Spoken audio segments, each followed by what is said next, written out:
Welcome to Health and Veritas. I'm Harlan Krumholtz.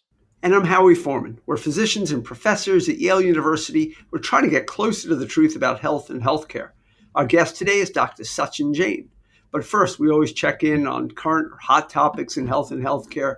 And Harlan, you're all the way on the West Coast.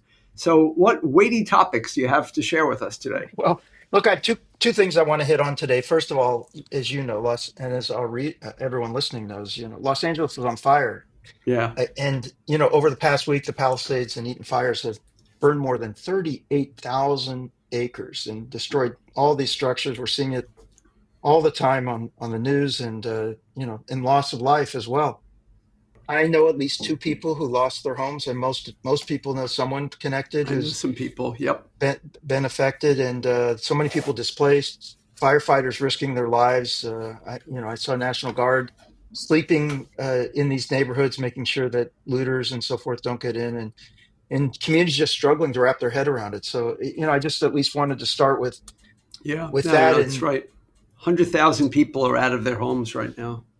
and I thought I might just mention, since we are Health and Veritas, that there's this immediate danger of the flames, but then there's this invisible threat looming around wildfire smoke.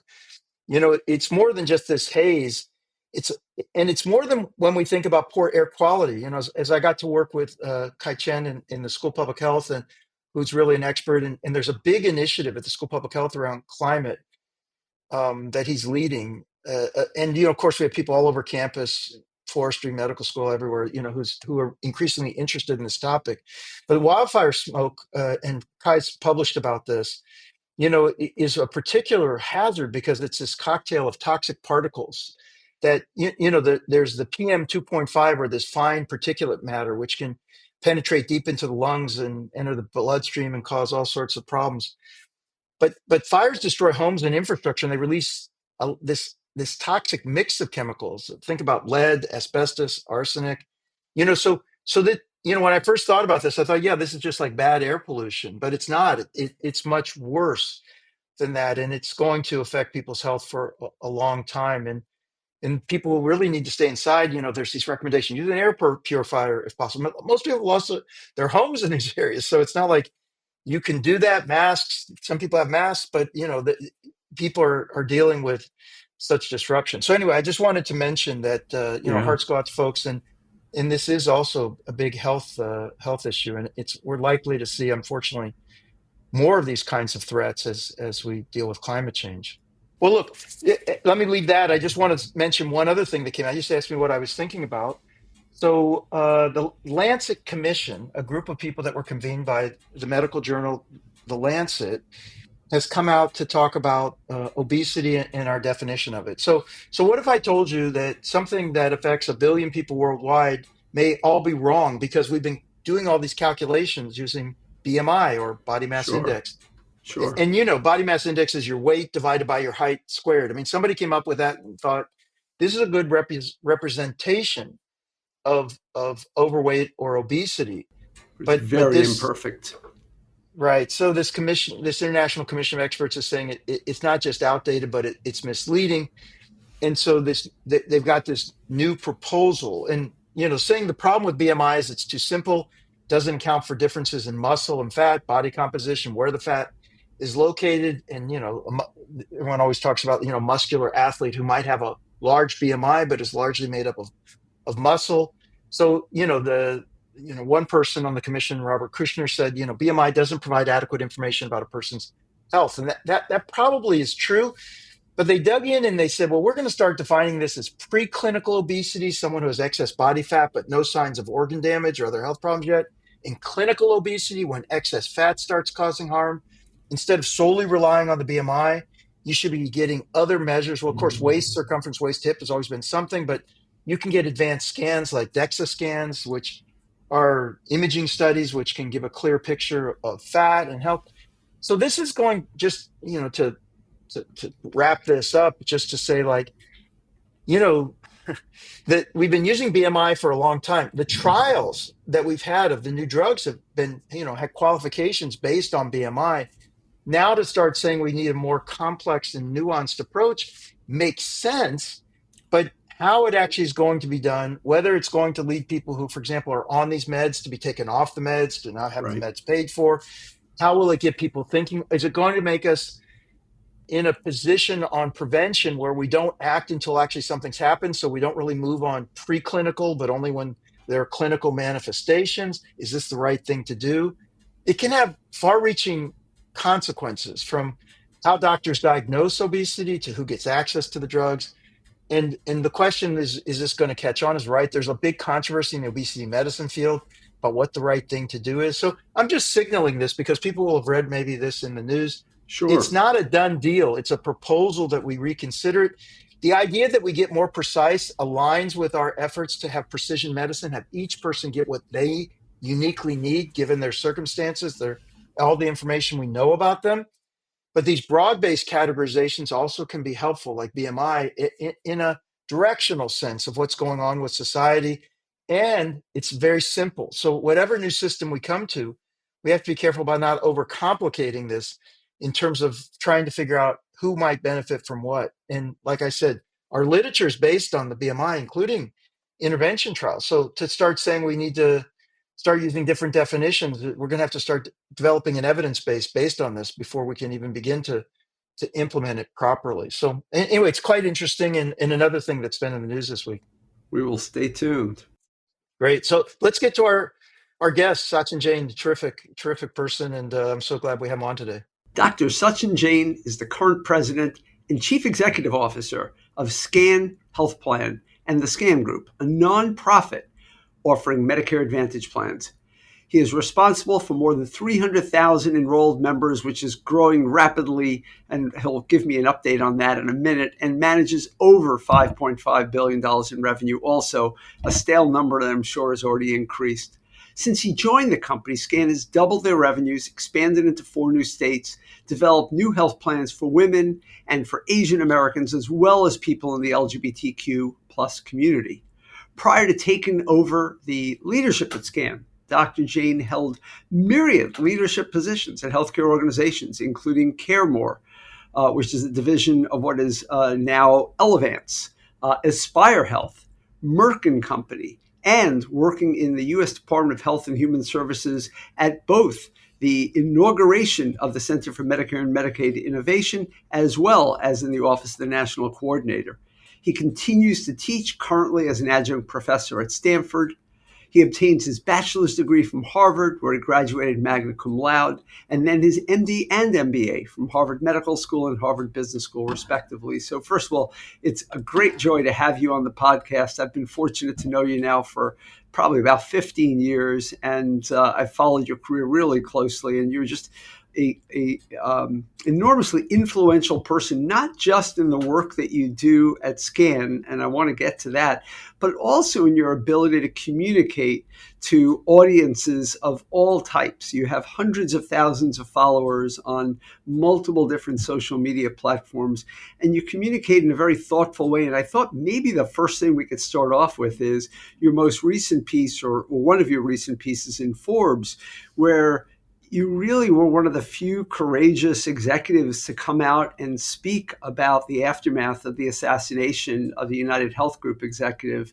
And you are in that industry. And I thought you offered a really good viewpoint on, what we can do better going on from here. So I thought if you could just start off, what got you to write that piece, and what would you like our listeners to know about that situation? I think all of us are here trying to make things better, which brings us to the piece that I wrote in Forbes, which essentially was titled "We Are Sorry," which really reflects, I think, how much we've lost our way in the U.S. managed care industry. Every one of us who started to work in managed care did so because we wanted to make healthcare better. But along the way, we have implemented things that I think are not necessarily pro-patient. The way in which we administer utilization management, it sometimes feels inhumane to people. The idea that we're going to have high deductible health plans to get people skin in the game now seems so foolish. I mean, it was kind of foolish at the time because we said, hey, people don't shop for healthcare the same way they shop for everything else. But the truth is that what we now have is a system where people actively avoid seeking medical care because it's just too expensive for them. And so forget an entry point into the healthcare system. I mean, people are literally just trying to avoid the healthcare system. When you think about just how complicated all of us insurers have made it, and all the regulators who regulate in the insurance industry have made things, it's requires an alphabet soup. It requires a master's in public health from Yale, literally, to just understand, how the healthcare system is organized. And I would say most doctors and most patients have no idea how the funds flow, how they actually work. And so, again, I think we lost control of the system at some point. I think the idea of professionalism and doing the right thing, even when it's against your financial interest, has been completely, kind of stripped away from this industry. And it's time to take a hard look at it and hit a big reset from my perspective. It's a great pleasure to have you on. I admired the kind of things that you've been involved in from the very beginning. I think as I've tracked your career and as you and I have talked, that you're always trying to do the right thing. And now you've been in these positions increasingly of influence to try to do that. Like as Howie said, your writings are also very compelling. So I just wanted to take a few things that you'd written and sort of explore a little bit further with you. So one of the things that you wrote in a blog piece that you did was one of the healthcare industry's biggest problems is our ability to call our baby ugly.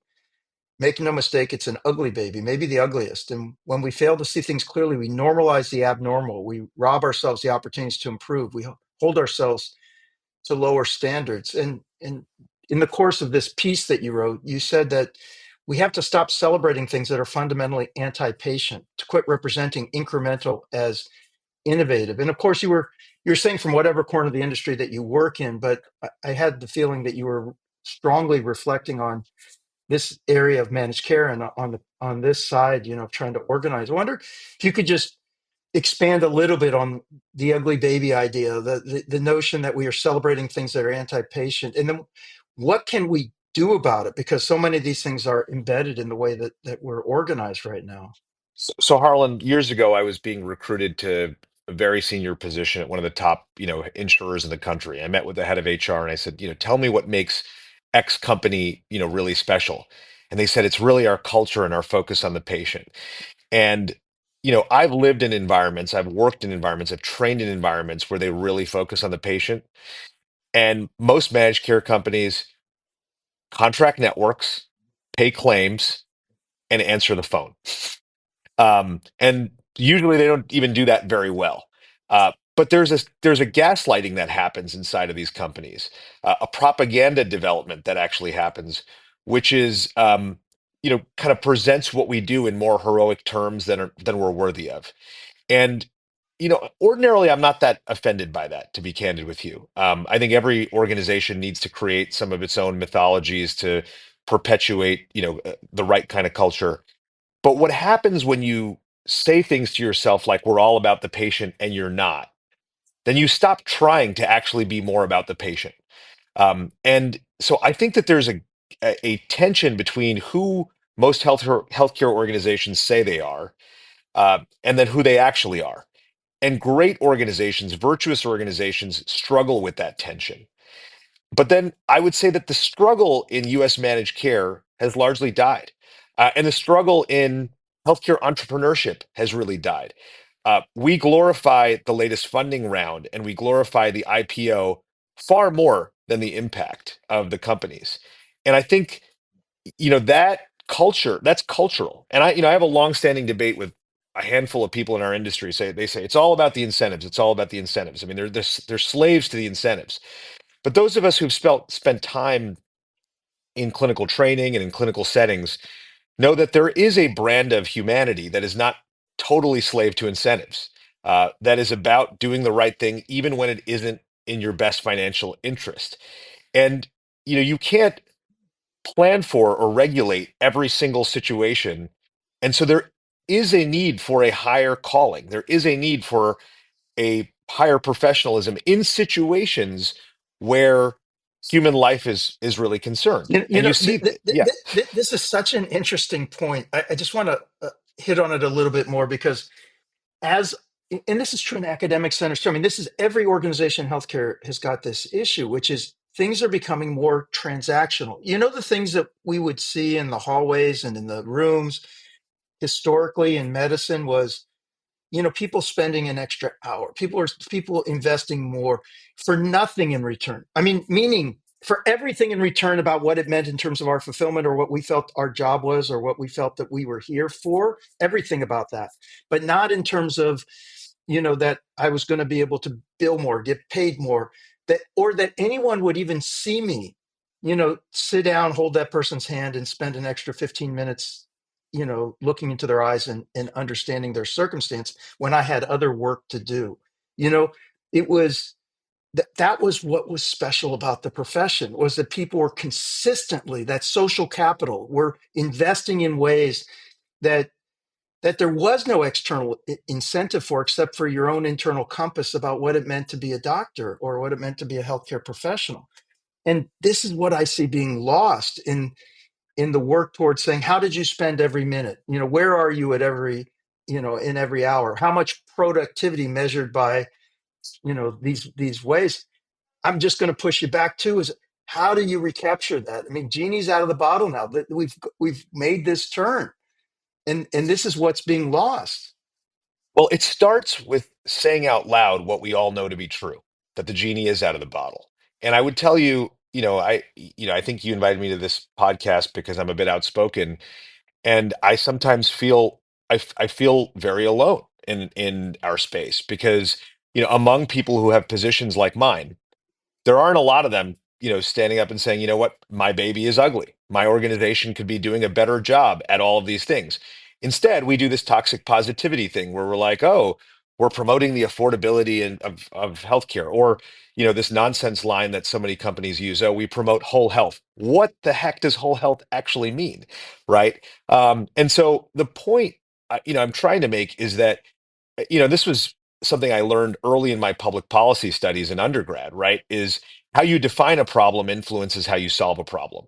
And there is some sense making around that has to happen around the problem definition before society can engage in a productive process around actually solving the problem. And I actually think the work of people like, the three of us is to actually kind of provide more sense making. And when you're in the classroom and teaching undergraduates, Howie, it's got to be like, hey, this whole thing is like foobar right now, and your job is to keep calling it foobar until it's better, not become part of the tribe. Years ago, and as part of my undergraduate thesis, we studied this idea of embedded criticism. This notion that the most powerful critics in society are the ones who are actually in the system speaking credibly about the opportunities to actually fix them. The guys who stand on the outside and throw bombs, we know who they are too, right? Those guys don't have the credibility because they're not living with it and they don't necessarily see it through all the dimensions and the angles. Those of us who actually are in positions of responsibility have a much higher calling, from my perspective, to actually say out loud what isn't being said. And we talk a lot about leadership in healthcare. I mean, we teach classes on leadership in healthcare. We give lectures on leadership in healthcare.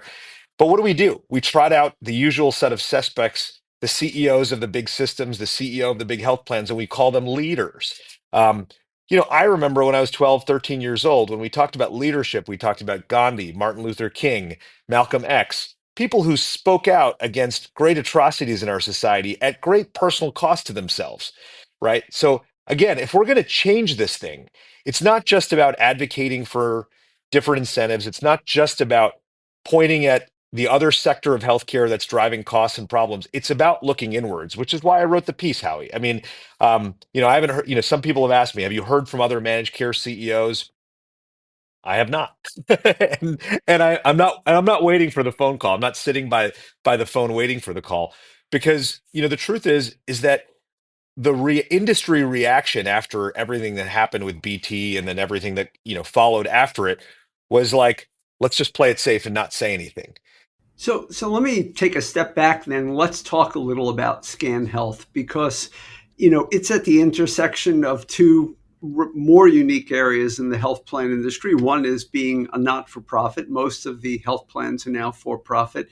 And it's Medicare Advantage, which is a dominant force in Medicare, but it's private Medicare plans. And mostly been the Humanas and the United Health Groups and the Elevances of the world. What makes Scan Health unique? What are the things that you're trying to do to distinguish them and to avoid the mistakes that others have made? Look, if you work for a public for-profit managed care company, your equity research analysts say that we're going to peg your margin at 5%. That's what we want to see quarter after quarter from your MA book of business. And, if cost of care goes up, we still want to see 5%. If the government cuts rates, we still want to see 5%. And so what you see in for-profit Medicare Advantage plans is you see a lot of benefit instability. You see exits and entrance into markets.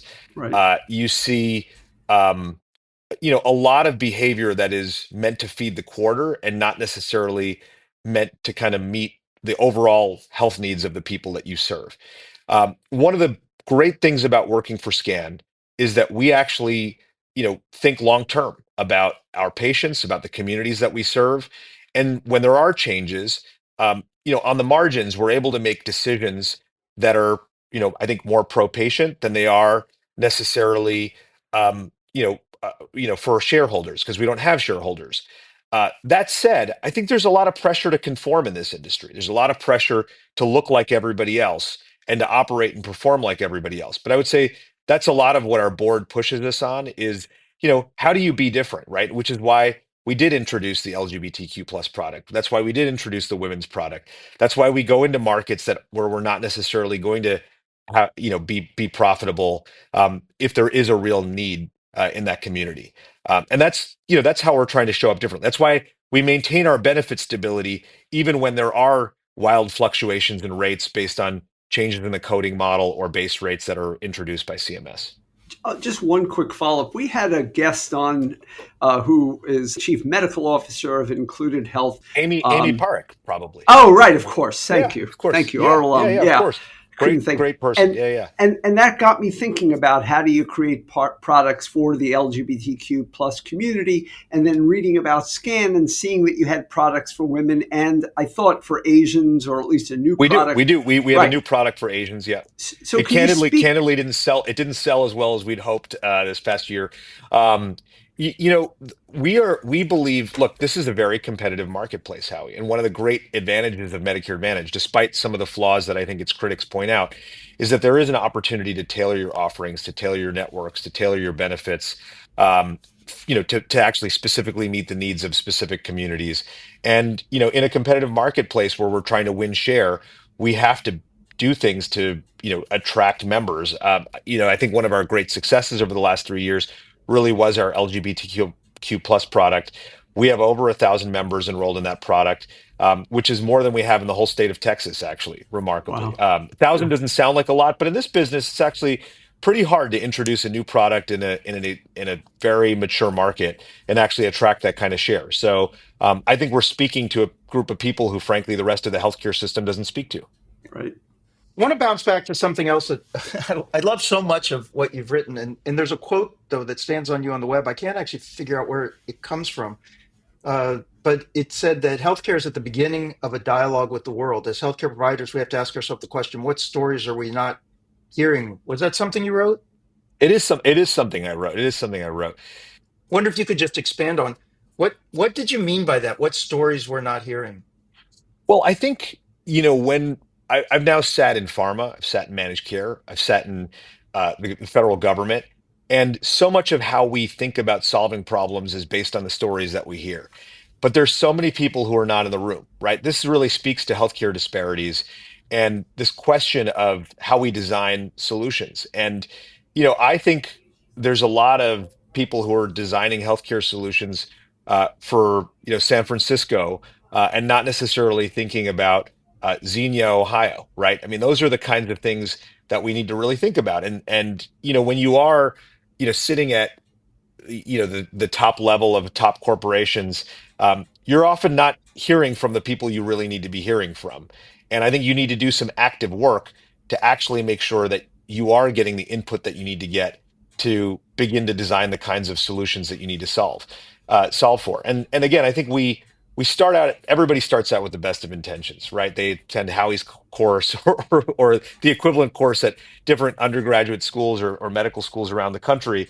And then you hit the real world and, and then you start living your life. And it's very easy to get very disconnected from the people that you're trying to serve, that you start out in your career trying to serve. And so, again, when I think about, who it is that we're solving for, and I'll tell you a good story actually. When I was at CareMore, we were the first Medicare Advantage plan in the country to partner with Lyft or Uber on member Mm, transportation.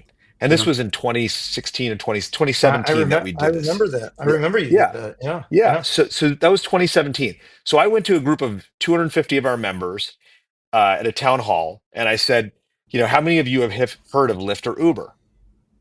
How many hands went up? And Five seven hands guy. went up. Yeah. Oh Five hands wow. went up. And I said, "Oh, so how have you heard of Lyft or Uber?" "Oh, well, I got a ride from you guys from them." But I had never heard of them Oh. before that, right? And so I'd been at that point using, Lyft and Uber for probably, 6, 7 years, right? And and it was normal. It's part of our everyday life. Now we're talking about Waymo, right? Um, and the truth is that there's a whole group of people who, for socioeconomic reasons, you know, age-related reasons, technology literacy-related reasons, had never heard of like a really dominant company in the world at that point. So again, that's the point. Is I think we got to bring different kinds of voices into the room and remember who we're not hearing from. Can you speak just briefly to the strategy that Aetna, United Health Group, Humana, and pretty much all of the big health plans have taken, which is owning physician groups and using physicians, particularly for their most complicated patients, but often for even more than that? You're a smaller health plan. I'm wondering if that's part of your strategy and how it's different if it is. So we do have four medical groups. So we have Welcome Health, which is our primary care medical group, home-based medical, provides clinical wraparound services for other physician groups, for their high-need patients. We've got Healthcare in Action, which is our medical group for patients experiencing homelessness Uh, in all over California. And then we have My Place Health, which is our PACE entity. And so again, I do think that there is lots to say about creating more connectedness with the delivery system, and in fact owning part of the delivery system to create a more integrated, comprehensive experience for patients. I would say, when the national companies are doing it, I think some of what they see is the opportunity to do more risk adjustment. Let's just say it out yes, loud. yes, They're seeing it as an opportunity to make sure, sick members are coded appropriately and that they're being paid appropriately for taking care of those patients. And then I think that some of the greatest opportunity in health insurance is to better manage the most complex patients, the people who cost you the most, the ones who are getting admitted and readmitted, the heart failure patients that Harlan takes care of when he's on clinical service, who frankly probably would benefit from more from, an intensive ambulatory care model than they would from anything that they would get at Yale New Haven Hospital, right? And so that's the kind of stuff that I think that these companies are investing in. That said, you know, the work of managing care delivery organizations is so different from the work of managing health plans. And I used to say this when I used to run CareMore, that the business of CareMore is actually providing more care, and the business of health plans right. is often denying care and denying coverage. And people who grow up in this world of, hey, I'm restricting utilization, don't often get that the best way to actually manage costs for a subset of the population is Just to do really more. intensively provide care. Yeah. And so, I think that there's a clash of cultures that's going on as these companies are going on these journeys. And it's going to take really enlightened clinical executives who can bridge both worlds. Someone like a Sri, Chegaturu at CVS, who can actually understand that and translate that for his colleagues in the boardroom. Well, we really appreciate you coming on. I will point out for our listeners that you are also an incredible mentor. There are just dozens and dozens of people that are part of your diaspora by now, and I imagine that you're continuing to develop talent. So I just want to point it out for people that you can be in your position and still be part of generativity of our profession and our field. So thank you for everything that you do. Thanks so much, Yeah. Howie. You're a true mensch. Thank you, Harlan. It's great to be with both of you, and look forward to next time. Well, that was a great interview. You can see he's so thoughtful and articulate. It just was Yes, wonderful to he's a have a great chance to interview communicator. him. But Yep. speaking of great communicators, Howie, I love getting to this part of the podcast. What's on your mind this week? Yeah, so two things came out this week. First, a new Gallup poll offers some sobering news about how the public rates trust and honesty among a relatively long list of professions. And the good news is that nurses are at the top of the list, and physicians not only make it into the top five, but they're among the select group with a majority high or very high ratings. But it was still sobering to me that physicians also had the fifth highest decrease in ratings over the 15-year window. And by the way, they had the highest decrease since 2021, but one could plausibly assume that physicians had achieved an unnaturally high ranking in the wake of the pandemic. Just as an aside, lobbyists, TV reporters, members of Congress all had strongly negative net rankings, sort of unsurprising given the divisive times we live in. Also this week, the New York Times did a nice profile of trends in childhood vaccination rates, noting that there has been a steep decline from the start of the pandemic onward. And while one could easily explain some drop-off due to the shutting down of physician offices and schools during the pandemic, it only got worse from there. Vaccination rates for measles, polio, whooping cough are down by several percentage points, and many experts feel that we are now at that tipping point where outbreaks are more likely to happen. And the trend remains downward. Worth noting that while the biggest drops and the lowest levels are seen in red states, those Republican-led states, this is by no means perfectly correlated. This is a problem with most states to one degree or another. Maine, Connecticut, Alabama, and Kansas had increases over this interval, and the absolute highest rate in the country is West Virginia, and the absolute lowest rate is Idaho. So it's clearly not just about politics. I'm linking these two stories because trust in individuals and institutions can be a lever to higher vaccination rates, and lack of trust may well be driving our vaccination problem. In an age of dominant social media where mega influencers can also be conspiracy theorists, we have yet more challenges to health. We need evidence-based mega influencers to push back against those that have other interests at heart. Later this year, we're going to feature one such individual, but we need a lot more than that to right this ship, or we're going to suffer the consequences. And a reminder to our listeners, we are talking about decades old, tried and true, extremely safe childhood vaccinations. It is a true shame if we lose so much of the progress we've made over the last 7 decades. Well, I agree it would be a shame, but I don't quite know what the solution is right now. That there's such a sort of tide of, I don't know what it is, I think anti expertise, anti recommend, no, I do let me think, let me give you an example, yeah, Howie. There is a whole group of people who are saying that, it was the Eastern elites who led to all of the kind of interventions that occurred during the pandemic, as if all of those interventions were harmful in and of themselves, as right. opposed to acknowledging that, you know, for example, the states that were more likely to institute the shutdowns and have the most restrictive policies had the lowest mortality from the pandemic. And again, I've been working on this with Jeremy Faust. This is compared to what their predicted mortality was. So it's not saying we know that, for example, states that didn't impose these policies have higher mortality rates at baseline, but you could predict based on their historic averages what would they have had in the pandemic and what were the excess. And the excesses were always so much greater in those areas that weren't implementing these policies. But now it almost seems like a done deal that this was stupidity. We want to, people are calling still for the jailing of Fauci and blah, blah, blah.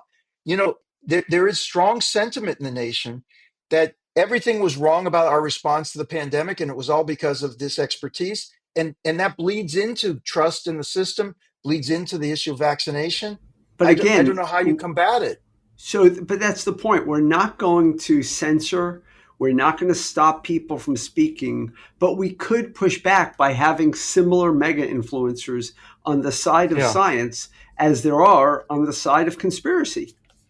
Yeah. Yeah, and that's what, we had Peter Hotez on, and I think Peter was talking Yes, eloquently about this. But yes, many people vilify Peter, as he knows. It's a absolutely. very. Here's the issue. I think if you're on that other side, saying craziness, I don't think you're getting death threats. I mean, I think you're just out there, howling in the wind, and there are many people picking up on it. If you're on the side of combating that mob on that side that's saying things that and it's not things I disagree with. I'm saying things that are blatantly not true or conspiracy Right. laden. So we're not talking about where there are places that we can have honest disagreements. We're saying that there are people saying things for which there is not even no evidence, but it's counter to But that's my point. So those are conspiracy theorists. And one way or the other, we've got to invest in having influencers on the side of evidence. It doesn't have to be the scientists. Joe yeah. Rogan is not a But I'm just saying scientist. people put themselves at risk when they do that because Yeah. they become then targets. Anyway, it's a tough, and I also think it is tough. This is, I mean, what do you think? Zuckerberg this week said we're dropping Right. So we're not going a to have lot of. censorship. We're not going to have anything censorious. What we have to have is a pushback by people that actually believe that science should lead.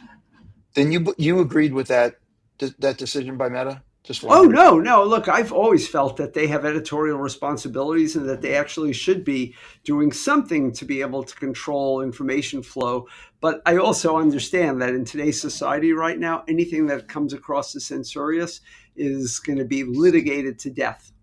But you know that if you're a television station, you can't do that. I mean, That's right, because there they have, are guard. that's right. It's interesting, like they're outside of those norms that are created Because they, for. they consider themselves a platform and not an editor. That's the distinction. Yeah, it's a big deal. Yep. Yeah. Well, I know you've been out there pushing I'm not a facts, mega and influencer. I wish I was, but oh my goodness, I'm a you're not a micro. mini one. You're I'm not a a mini one micro either. influencer. You're not a Yeah, mini one. I'm a You've been micro. listening to Health and Veritas with Harlan Crumholtz and Howie Foreman. So how did we do? To give us your feedback or to keep the conversation going, email us at health.veritas@yale.edu or follow us on any of the many social media, most notably Blue Sky lately. And we want to hear your feedback, questions, your own experiences. I was talking to one of our listeners today. I didn't even realize he was one of our listeners, and I was blown away, Howie. I mean, he started quoting to me one of our episodes and was giving me feedback. I so That's appreciated great. that. It was wonderful to hear. Thank you, Freddie. If you're listening, that was very much appreciated. But yeah, all of you, please. We are Give us eager for feedback. feedback. Yep. And if you have questions about the MBA for Executives program at the Yale School of Management, reach out via email for more information or check out our website at som.yale.edu/EMBA. Health and Veritas is produced at the Yale School of Management and the Yale School of Public Health. Thanks to our student researchers, Inez Gil, Sophia Stump, Tobias Liu, and to our producer, Miranda Schaefer. Terrific people. We're so privileged to work with them. They help make the show great. We are very fortunate. Talk to you soon, Howie. Thanks very much, Harlan. Talk to you soon. Stay safe.